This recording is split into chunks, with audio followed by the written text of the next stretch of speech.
ask you briefly on President Putin. You said over the weekend, or indicated over the weekend, some frustration with him. How serious are you about imposing oil sanctions on No, I Russian want oil? to see him make a deal so that we stop Russian soldiers and Ukrainian soldiers and other people from being killed. But mostly it's Russian and Ukrainian soldiers.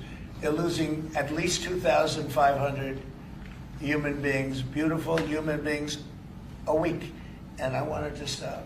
And some people would say, why do you worry about Russian soldiers or Ukrainian soldiers? I worry because it's like they're just like you people. They're like us. They're like all of us.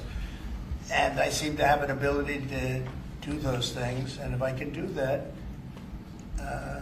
I think it's a very worthwhile thing to do. And I think we will. No, I want to make sure that he follows through, and I think he will. I don't want to go secondary tariffs on his oil, but I think, it's something I would do if I thought he wasn't doing the job. I did it with Venezuela, secondary tariffs, and you know what happened? Every boat left the harbor. Did you see that? It was a beautiful thing to see.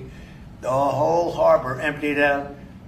My words weren't even finished, and I have these massive ships. They're actually taking the hoses and dumping them into there. They couldn't get out of there fast enough because they know I don't play games. So I think he's going to live up to what he told me, and I think he's going to fulfill his part of the deal. Now, then you have Zelensky, and hopefully he's going to live up. I see he's trying to renegotiate the rare earth. We did something because, as you know, the Europeans get paid back the money that they gave, and we don't, because Biden is an incompetent president. And he should have asked for rare earth, or he should have asked for the loans to be guaranteed in some form. That's what Europe did. Europe is in for probably $100 billion. And we're in for $350 billion. So we're in for more than 3 times.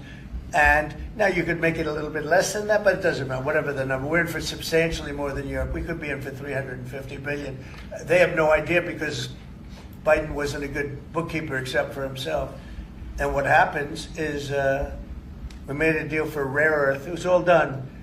And I heard through you, I haven't spoken to them yet, but through you I heard that they're now saying, well, I'll only do that deal if we get into NATO or something to that effect. Well, that was never, number one, discussed. Number two, I think it's going to be long before Putin, they said you're not going into NATO. And it could be, that's probably the reason the war started, actually.